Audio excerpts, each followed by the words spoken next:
Welcome to Have a Life Teaching, the podcast designed for educators who are dedicated to enhancing their teaching practice and creating a positive impact on their students' lives.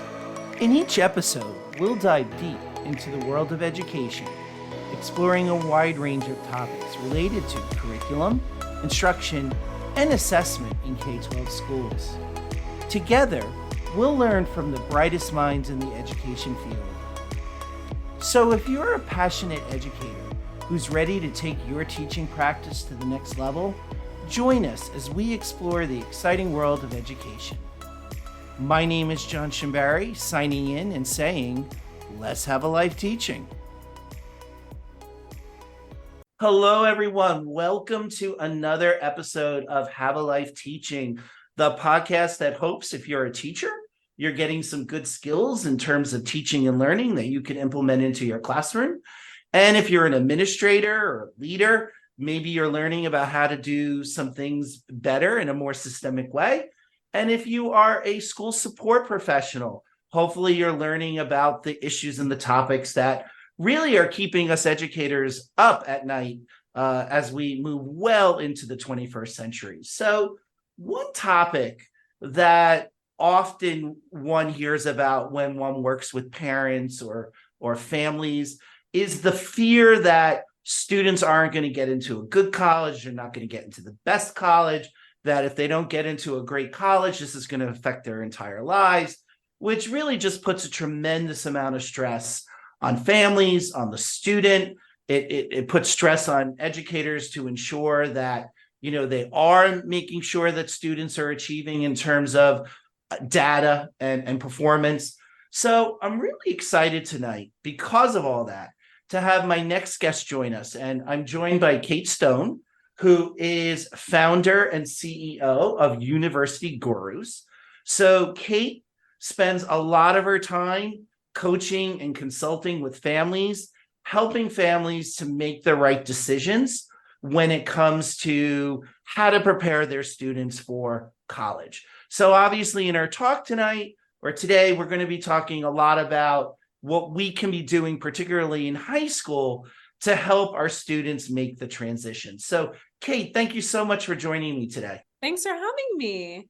So Kate, you work with high school students who are getting ready to go to college. So how did this become, first of all, your area of interest in education? And what do we really need to know about preparing our students well for this transition? Those are two huge questions. So I'm going to shorten my response to the first, which is I got into this because I was an actor who needed a side job 15 years ago. That's the truth. And I understood story structure.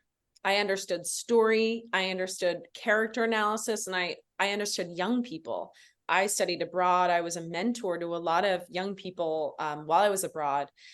And I loved how rewarding that work was, helping students overcome whatever it was, social, emotional, psychological learning obstacles.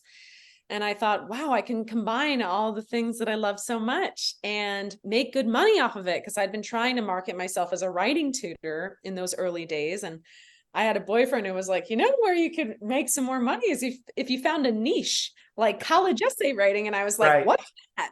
And I did a little Google search. I was like, who are the top people doing this?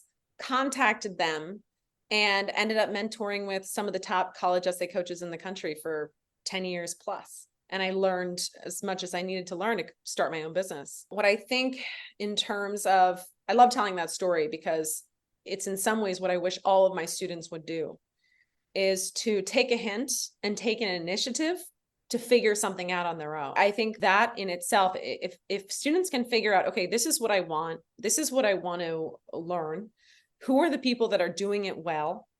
Let me reach out to them and figure out how I can find a mentorship or an apprenticeship.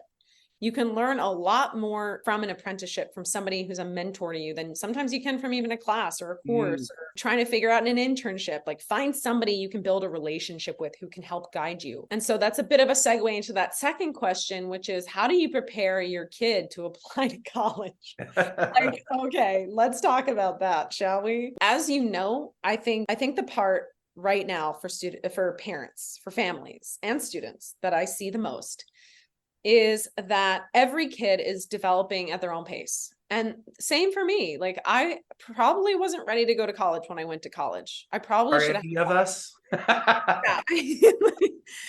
I could have taken a gap year or two and figured out a little bit more about, study skills, how to learn, developed some more skill sets, some more confidence, and some more areas of interest that I was genuinely excited about so that I could go in with a little bit more intention and a little bit more self-awareness to be able to maximize such an incredible opportunity like college. I feel like I left a lot of money on the table at NYU looking back. Could have taken greater advantage of all the resources that they had there. I just didn't know how.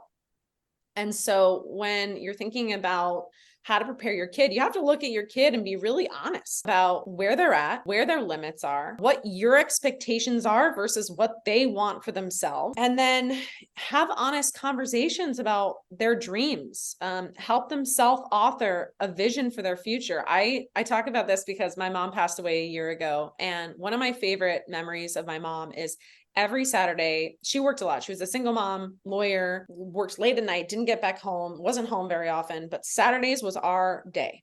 And we got to drive around and do errands together. And I get to play music and sing in the car. And we would talk about my future and a dream for what I wanted to experience. And she helped me in a way self-author my future. And what she did was we had the vision, created it together, and then she helped me build the bridge as I was walking it to that future. And so I think you have to look at what do you want and what are the steps that I need to get there. And I think at a very basic level, of course, is you don't need to do every extracurricular that's out there. That's not what admissions is really looking for. They're looking for depth over breadth. If you really want to get into the nitty gritty, there's 5 very typical college application essays that you're going to have to write. You'll see these across the board, which is the YS essay, which shows that you're a great fit for the school. You have to do a ton of digging into the curriculum of each school, figure out how do I want to engage with what they're offering. The Y major essay, which is sometimes a hard essay for a kid to write if they don't know what they want to do, because it's where they have to suss out what am I interested in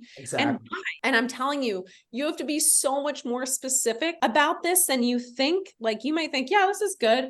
You need to get way more specific than you even realize for these. And that can take conversations and talking and research and learning stuff that you're not even aware yet of about your major. And then there's obviously the identity essay, which is a complicated one, I think, for a lot of students because they don't really know what types of identities they can connect to or would admissions wants to see. I always like to play with that very outside of the box. The extracurricular essay, obviously, which is something that's meaningful to you and you've demonstrated a ton of commitment to, and hopefully you've demonstrated some form of leadership in. And then there's the community essay. So those are like the 5 major essays that you're going to see on the college application pop up again and again. And the great thing is that once you have those 5 solid essays, you can kind of repurpose and adapt them for different prompts and things like that. So what do you do then, Kate, to help students to write those essays? Are you actually helping them with their syntax and their grammar, or are you helping them to connect with the research? Are you asking them questions that then they can use to write their reflections? So how exactly do you go about preparing students, particularly to write their college essays? And what else do you do to help students to apply to college? So great question. What I like to do is very systematic, strategy focused initially. So first I need to build trust with the student. I do a big brainstorming, investigative, deep dive into who is this kid? What makes them unique and special? What are the things that they may have overlooked about themselves? And what I'm collecting are like pieces of the puzzle. And I'm kind of like moving things into different categories. Like, okay, this is a community essay. Okay, this little detail is like a little hook, and I'm starting to like put the full picture together and take things that they may not have considered as valuable storytelling content, as valuable storytelling ingredients. And so that's where I start. And it's really cool because I just get to learn about the kid and get to know them and express interest and ask questions. And then what I typically do is we start with the personal statement, which is their central story. And that's really important because there's so much emotion and anxiety around it. Like it has to be so good. And Most students have never written creatively in this way before. They don't really typically know how to write.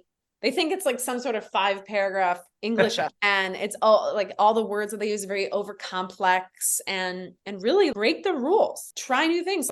Put your ending at the beginning, put your middle at the beginning. And teaching them how to storytell for me is about, okay, if I have an idea of 7 or 8 significant moments in their life, I've got all these brainstorming pieces that I've already found.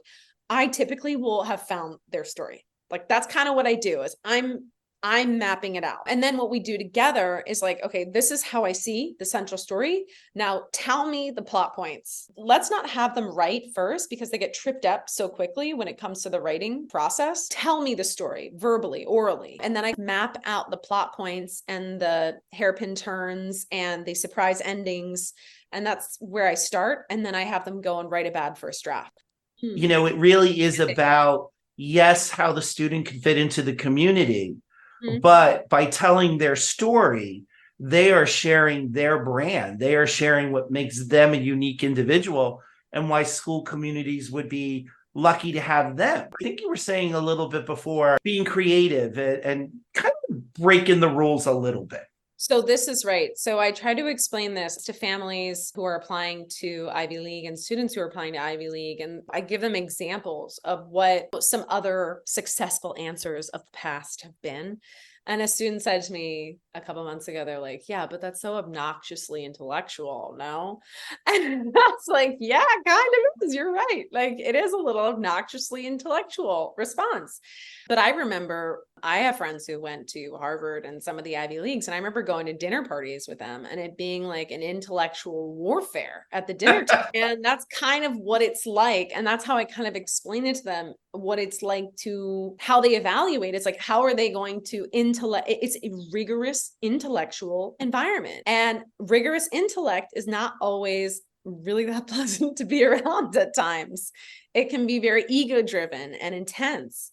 And I think that, that is what they're looking for is like, I have this set of life experiences, but I want to also glom and grab and absorb your life experiences to enrich my understanding of the world. So there's this definite level of, especially at that high achievement, high level of academia, you want to absorb as much unusual and disparate life experience from other people as you possibly can, because it just enriches your own. That's the mentality. And that's what you're trying to storytell, essentially.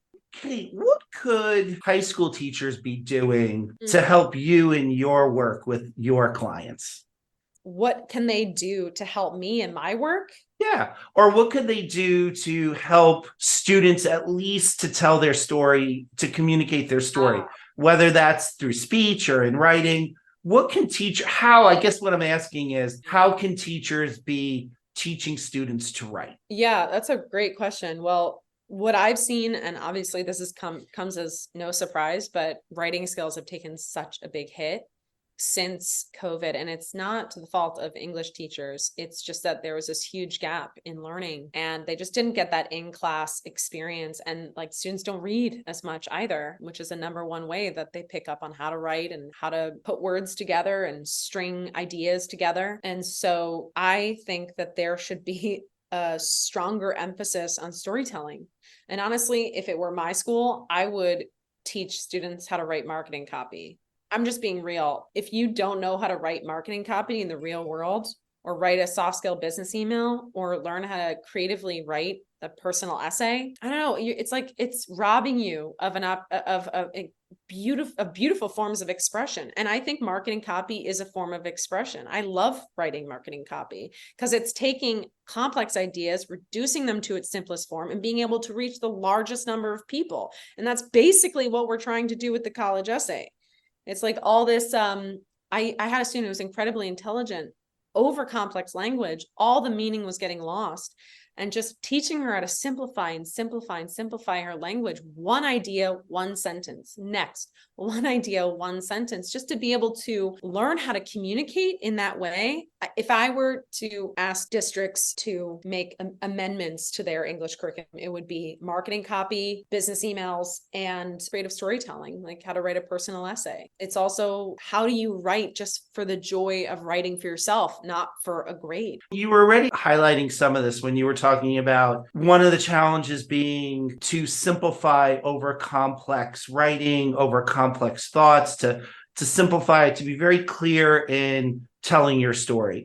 What are some of the other challenges you see students facing as they're going through the college admissions process? The workload is a lot for students. I don't think that parents really understand how much writing is involved in the college application process. It's like, I wish it was the UK model where it's like you write one essay, you submit it, and it's like, but we are in America and and I had a job if it had changed. So it's just, you don't realize that I've been working with some students, especially if you're applying to competitive schools, which now so many of them are. Like I've been working with some students for like 4 months. It can be a very lengthy process, especially if there's a lot of emotion and stress and feelings of this isn't good enough, or we need to make this better. Or I think the students who've gotten really slowed down are the ones who had parents too overly involved, went on the crazy train and took their kids with them, too many cooks in the kitchen.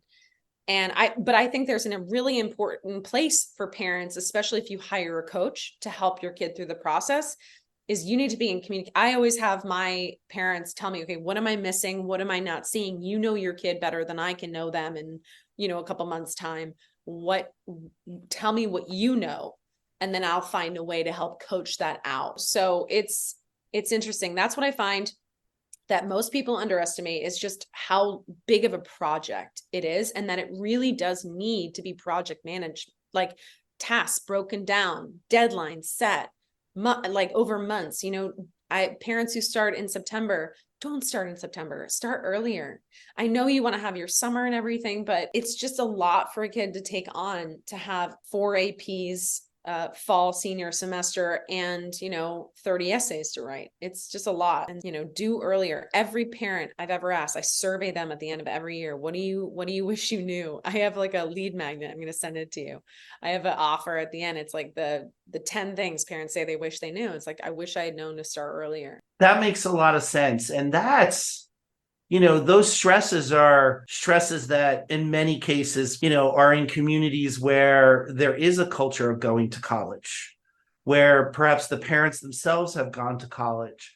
You recommend, and let's address the elephant in the room. Now that students can't use, maybe students coming from more marginalized communities, can't use affirmative action as an indicator or an attribute for raising their score, if you will. What do you recommend for, say, first generation college students, how they should be preparing for the process, and how can they make themselves stand out given that they can no longer rely on affirmative action?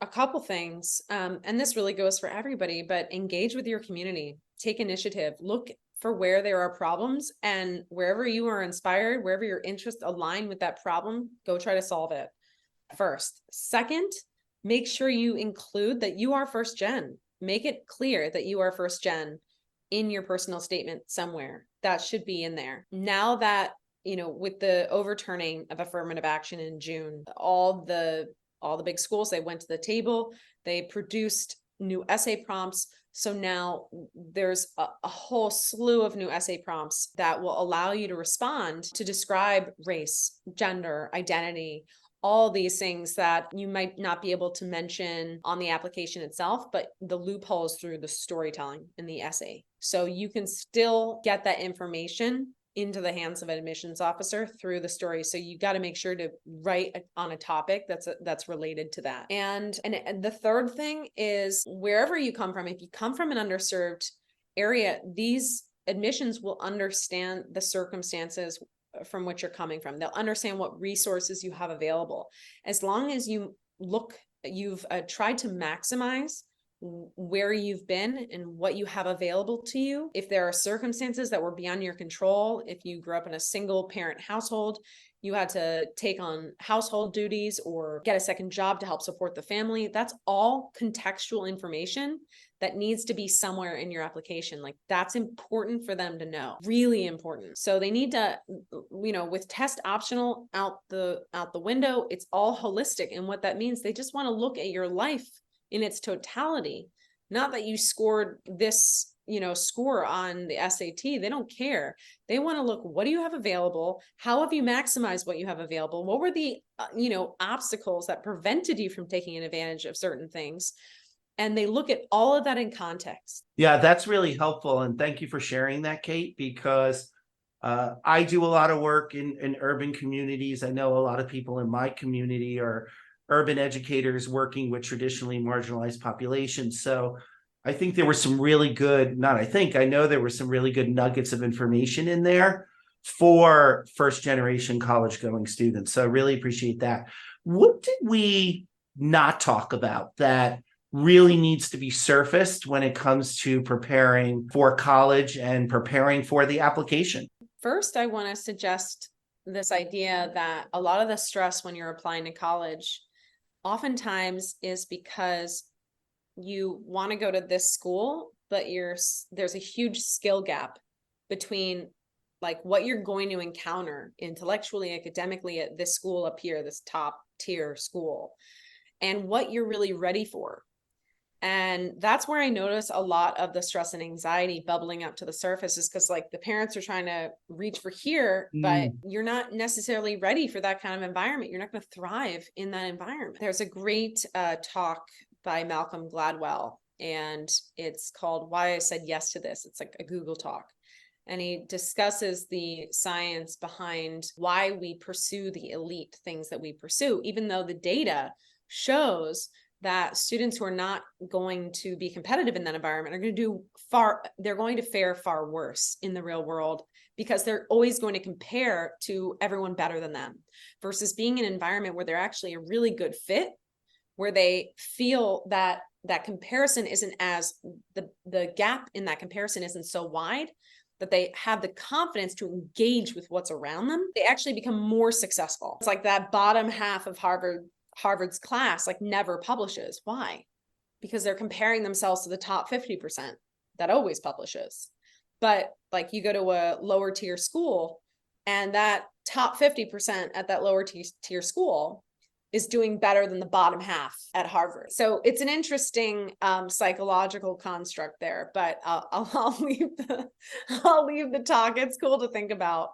But what I would say is like, you got to be honest about personal fit, about what school is going to be right for you, about where you're really going to thrive. Try to let go of this obsession we have with elitism and names. Like, it does not mean that is the right place for you. I mean, I went to NYU. Probably a bad idea. It's probably a bad idea. And I know how people respond, the fact that, oh, you went to NYU. Oh, great. How lovely. But I went to AUP, American University, abroad. I stayed for a year because I loved it. It was smaller. I was engaged in more things. I learned more about myself. I had more fun. I was connected. Took more initiative. I didn't feel like I got lost in Manhattan. So you got to be honest about your expectations and like the reality of what's really good for you. Yeah, and I think that's important too for folks to know, Kate, because it's less about where you go, but from what I'm hearing you say, and more about, are you able to take advantage of the opportunities there? Are you able to shine? So it almost goes back to that saying, are you a small fish in a big pond or a big fish in a small pond? Because at the end of the day, it is about, how do you show your leadership? Yeah. And are you able to show leadership in a way that's conducive to what you're able to do? It seems so simple, but we have such attachment to the names and the prestige. And it's a tough pill to swallow, because we associate success with these big name schools, and it's just not true. It's just not the truth. So let's say that you're working with a student who, for whatever reason, isn't going to get into that top tier elite school.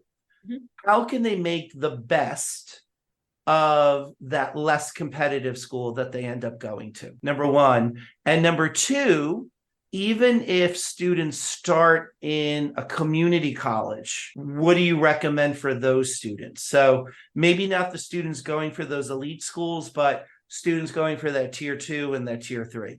How can they make the most out of those experiences? My answer for both would be the same, is get engaged, like get involved, especially at maybe a smaller school that doesn't have a big name. There are some amazing professors. I bet if it's near a high top tier school, you probably have adjunct professors who also teach at the lower tier school. So you want to look at just connecting with the professors, finding professors that you love the way they teach, you're inspired by the way they teach. Like I loved some of my professors.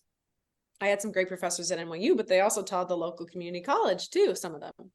And you go into their class and it's like your brain, you don't even fully understand exactly what they're saying, but they're building, you're rewiring your neurology and new ideas are coming in. And you want to build relationships with those teachers and not be afraid to go up to them and let them know what that class or what that topic meant to you, what was inspiring about it. Speak to them, build relationships, make connections. Like that's what college is for. It's to build relationships, to build a network. And so it doesn't matter if you're at, Princeton or community college or wherever else. It's, are you engaged in the community? Are you maximizing the resources? Are you building skill sets and relationships with the people around you? It's like that at college. It's like that when you get out of college. You're going to have to do it one way or the other if you want to do anything, really. Thank you so much, Kate. Before we go, can you share with our audience where people can find out more about you and your amazing work? Absolutely. So universitygurus.com, you can head on over there. We have tons of free workshops. So our mission, yes, we do a lot of white glove service for a small number of families, but it's really so that we can serve. Our mission is to serve 10 million students get into college with free help through our free workshops. So I run workshops almost every Saturday. Whether it's like right now, it's a lot of feedback workshops. I do personal statement workshops, supplemental essay workshops, and it's all free. And you can go to universitygurus.com/workshops. If you're interested in working together, just go to universitygurus.com/consult. And we also have just a blog, tons of free resources. There's a lot we could have covered tonight. There's so much I missed, but it was a joy to chat with you, John. Wonderful. Likewise, Kate. And hopefully folks will find this episode and reach out to you. Awesome. Thank you for listening today. I hope you got some great tips that you can bring back into your teaching. Remember, have a life teaching without sacrificing your own. Also, don't forget to subscribe and be well.